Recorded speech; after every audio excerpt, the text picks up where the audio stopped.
Hi there, Jonny here from jonnyLipsonstudios.co.uk, and today I have a video that I promised in a recent Lipsman Guide podcast episode. In that episode of the podcast, I had mentioned the power of and the importance of being able to change from one key to another, and I demonstrated a little bit on the piano. So I'm going to unpack that a little bit more, as I promised that I would, in this video today. And I have this song up here in Studio One, which will show you a little bit more of a detailed way in which you can actually apply this to a song. Okay, but first we need to unpack a little bit about this. So if you are, like me, a little bit numerically challenged, shall we say, you only need to be able to count to 5 to make this work for you. If you can remember your 5 fingers, then you are sorted for this one. Okay, it's dead simple. Okay, so what we need to do is we need to look at some major scales. Really important this, because these will determine the chords that you need to play to get from one key to another, using what I call the 2-5-1 method. There are other methods. There are several methods, in fact, where you can affect a key change really effectively. For example, there is the stop and go method. Handel, the classical composer, he made a lot of use of that. He liked to stop and then start in the new key. It was kind of one of his signatures. More modern contemporary songwriting style would be Whitney Houston's cover of Dolly Parton's I Will Always Love You. The band stops going into that final chorus. Ricky Lawson hits his snare drum and his floor tom, and Whitney on her own comes in with the first 2 notes and the first words of the chorus, and then the rest of the band come in behind her, but she's started it in a new key, and what they've done is they've gone up from one key to a key a tone above it. So I think it's originally in the key of A, so they've then gone up to the key of B and done the chorus again, and it's fantastically powerful, this key changing business, because it can really lift your song, particularly in a final chorus. You can lift your song and really leave your listener going out on a high, and in fact wanting to hear the song again or even to buy the song. It's a really powerful tool, this one. So it's important that we get a handle of perhaps a couple of ways in which to do it. The stop-go method pretty much goes like this. So let's say we are in the key of C.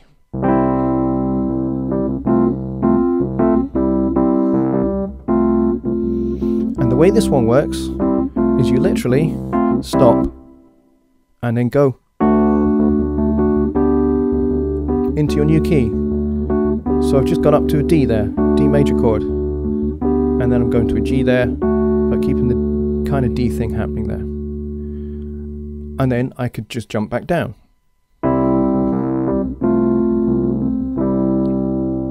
So that's the stop-go method. That is quite effective. That does work, but it's a little bit brutal. So the 2-5-1 method that I mentioned right at the start there is, to me anyway, the most subtle an effective way to get from one key to another, because you can kind of lead your listener on a journey to that key rather than just brutally stopping them and then smacking them around the face with a new key. Sometimes that works if that's what is required by your song or by the arrangement of your song. That can be accomplished pretty well. But most of the time, the way I like to do a key change is I like to use this 2-5-1 method or a kind of extended variation on it. But this is how it works in the bare basics, okay? So I've got this document here that'll help us unpack it a little bit. So here is the C major scale, and I've color-coded it, but I've not color-coded all of the letters and all of the numbers. The numbers correspond to the letters here. These are the notes of the C major scale. Now I've not done C at the top here, because C at the top there would be exactly the same as C down here. It's just an octave above, but it's still 1. Okay, so we have 1, 2, 3, 4, 5, 6 and 7, and I've color coded 1, 2 and 5. This is the 2-5-1 method. Okay, so this deals with major keys. Okay, there are major keys and there are minor keys in music. Okay, certainly in most popular songs there are major keys and there are minor keys. This is the method for getting from one major key to any other major key, whether it's related or whether it's not related. First, I will tackle going from related keys. All right, in this case, the key of C and the key of G. And then we will do one unrelated one, which is the key of E. And I can go between any one of those three keys, and I can go to any other one, and I'll show you how to do that. But first, you need to know a little bit about what chords you need. So first of all, we're dealing with major keys. So chord 1, which is like your home, if you like, is always major. Chord 2 is minor. Chord 5 is a 7th chord. So if you're a guitar player, you should be able to find a 7th chord shape that you might be able to, it might be a bar chord that you can move around. And that might help you find where your 2 and your 5 and your 1 chords is on your guitar. Piano players, it's a bit simpler. Okay? And if you're neither of those, I'm sure that you'll find a way of making this work for you. And you can certainly hire keyboard players or guitar players as you need, or ask friends who can do it for you. So 2-5-1 in the key of C. Well, up from C is D. We know it's a minor, so we have D minor. And then we count up 1, 2, 3, 4, 5 to the key, to the note of G. And we know that this is going to be a 7th chord. So G7, and then there's 1 right there. Okay, I'll play that for you. So we have D minor to G7 to C. Okay, now the next one down there is the key of G. So this time, take your 5 fingers, put your thumb on G and your little finger on D if you've got a keyboard in front of you, and count up. So you got 1, 2, 3, 4, 5. So G is 1, A is 2, little finger is 5, 1, 2, 5, 1. Okay, so we're going to do A minor, A, C and E for A minor, D7, D, F sharp, A and C to G, G, B and D. Play that again. A minor, D7 to G. Key of E. E has a few more black notes in it. Alright, so we're going to have to make use of these. If I do it with white notes, it doesn't sound right. Sounds a little bit weird, okay? Not quite right. So, we need to make use of some black notes. So we will have thumb on E, little finger on the B, and we'll need 2 black notes, this one here, F sharp, and this one here, G sharp. So 1, 2, 3, 4, 5. So we have F sharp minor, B7 to E. F sharp minor, B7 to E. Okay, I'll play that as well. F sharp minor, B7 to E. Okay, F sharp minor is F sharp, A, C sharp, B7, B, F sharp, A, D sharp to E, E, G sharp and B. Okay, lots of black notes in that one. But let's say I want to get back to the key of C. Easy enough.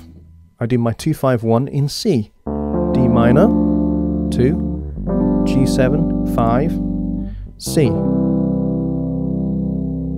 Okay, so you always do your 2-5-1 in the target key, the key that you want to go to, not the key that you're in. Otherwise, you'll be stuck going round and round in circles like this.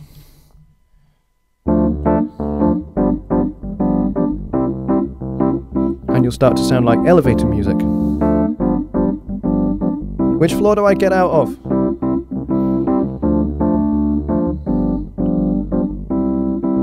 I'm stuck! Okay, you don't want to be stuck. which is why you always do it in your new key. So let's say I want to go to E flat. Fair enough. E flat, F, G, A flat, B flat, F minor, B flat, E flat. Yeah, fair enough. And we're in the key of C to start with. Fair enough too. C. Establish that key for a little bit. Okay, here we go. F minor, B flat 7, E flat. Okay, let's be really distant and remote this time. Let's go to A.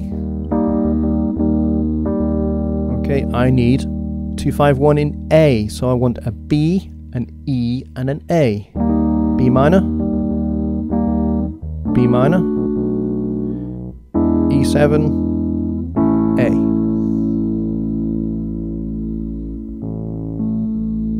And how about let's go to the key of F from there.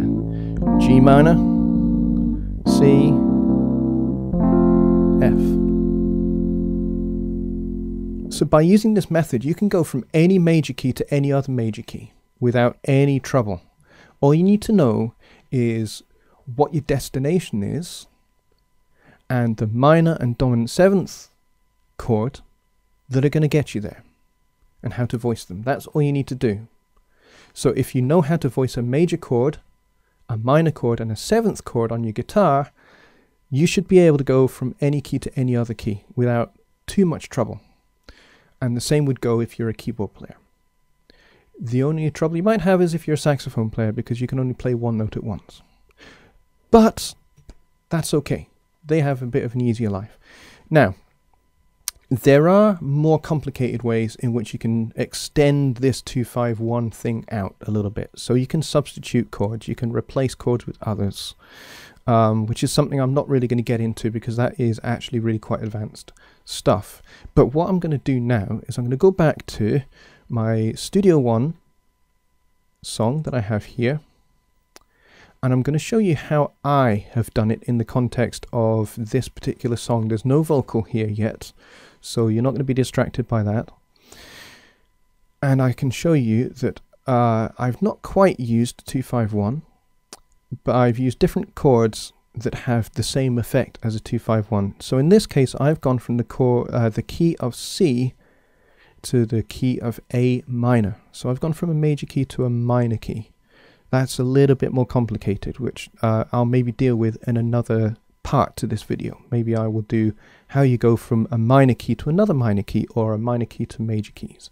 I can certainly do that in a follow-up video if that is something that would interest people. If you're interested in that, leave a comment and let me know. And if I get lots of comments, and if we get lots of feedback, then I will do a second part that looks at minor keys and how to get from one to the other, and how to get from minor keys to major keys.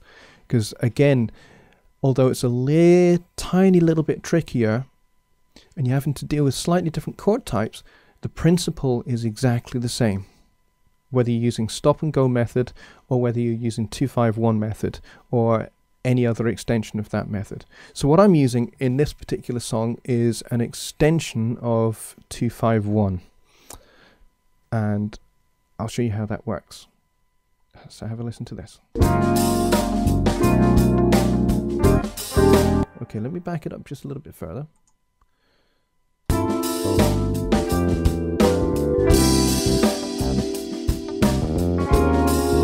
here's the turnaround. There's my 5 to 1. Okay, let me play that again, and I'll point those chords out again.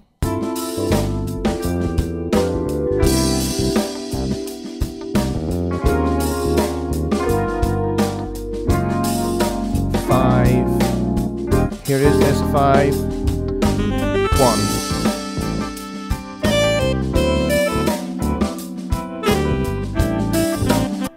Okay, so I've used slightly more advanced and complicated chords to get to that,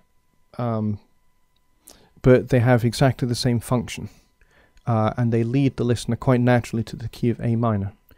So I hope all of this has been really helpful for you. Again, I'm Jonny from jonnylichmanstudios.co.uk.